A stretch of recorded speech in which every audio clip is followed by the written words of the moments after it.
monster sun flare reaches the Earth. Complete destruction.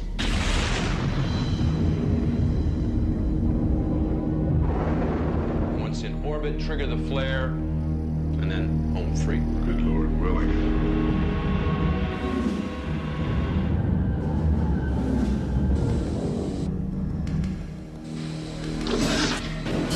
Captain, we got a major problem down here.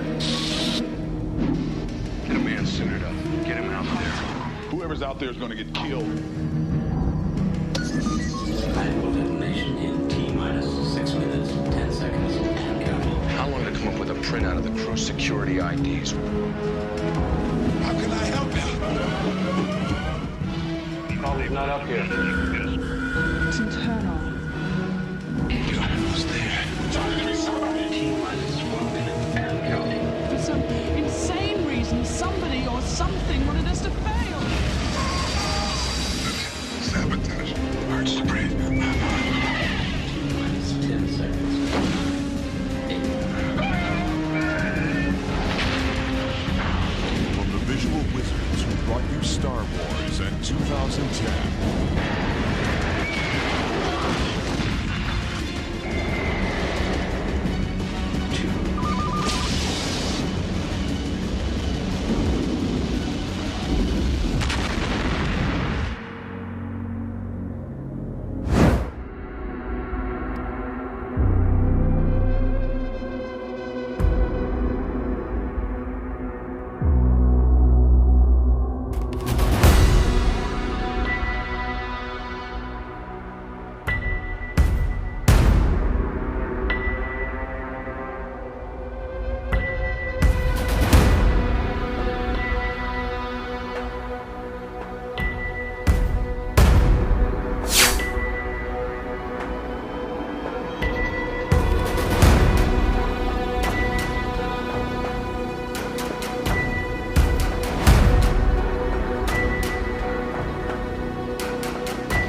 beginning of time, man has yearned to destroy the sun. I will do the next best thing. Block it out.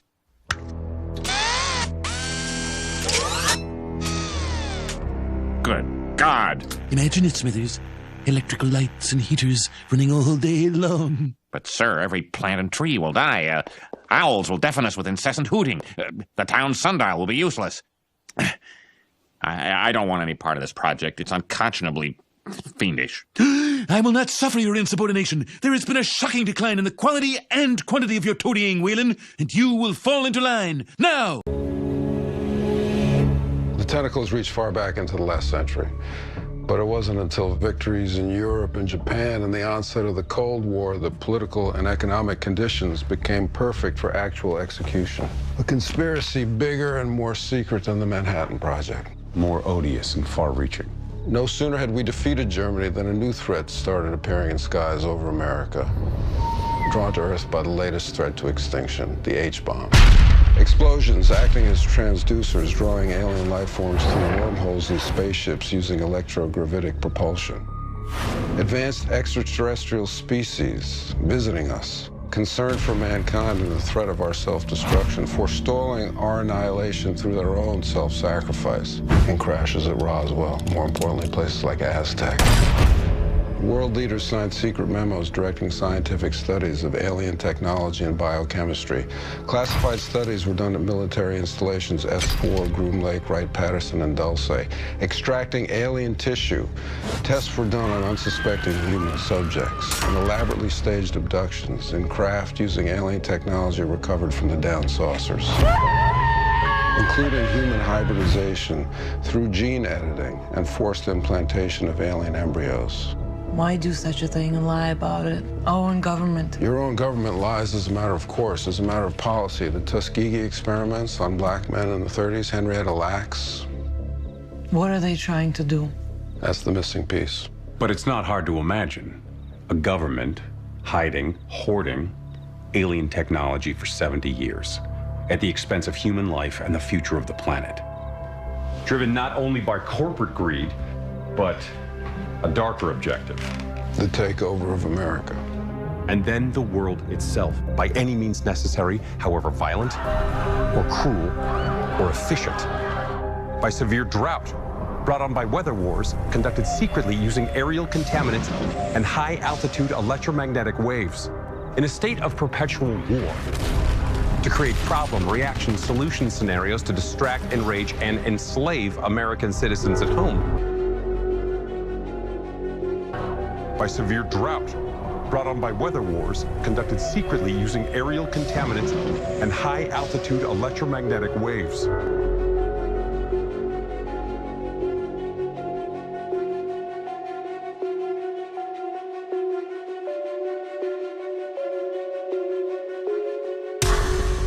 There is an intriguing twist in the climate change controversy this evening. It has to do with data said to be manipulated by scientists. And that data was given to then President Obama and other world leaders at a critical moment. Doug McKelway looks at that tonight. The accusations are explosive that the National Oceanic and Atmospheric Administration intentionally manipulated data to hide a 12-year pause in global warming, and that the flawed study was a major influence in the 2015 Paris Climate Summit, where Western nations agreed to spend billions to reduce fossil fuel use. That, according to John Bates, who recently retired as a lead scientist of NOAA's National Climatic Data Center. His claim took center stage at a House hearing today entitled "Making the EPA Great Again." We have every reason to be skeptical that our scientific community is maintaining its integrity. In an exclusive interview Sunday with the Daily Mail, NOAA whistleblower Bates said, quote, "They had good data from buoys and they threw it out and corrected it by using the bad data from ships. You never change good data to agree with the bad, but that's what they did, so as to make it look as if the sea was warmer." In a blog post, Bates skewered the study's author, Tom Carl, that he, quote, "constantly had his thumb on the scale in the documentation, scientific choices, and release of data sets, all to discredit the notion of a global warming hiatus." The CEO of the American Association for the Advancement of Science today defended the NOAA study and said that Bates' whistleblowing is overblown. all he is doing, quote, is calling out a former colleague for not properly following agency standards. This is not the making of a big scandal. This is an internal dispute between two factions within an agency. In a statement, NOAA said, quote, it stands behind its world-class scientists, but takes the allegations seriously and, quote, will review the matter appropriately.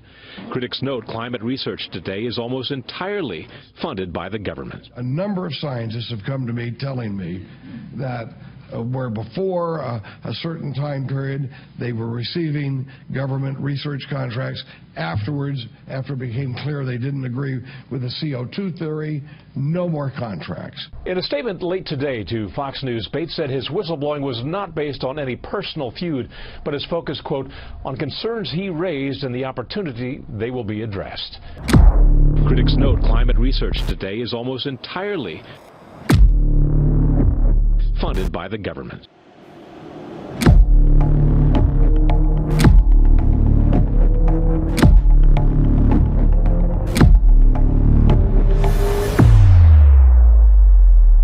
It has to do with data said to be manipulated by scientists.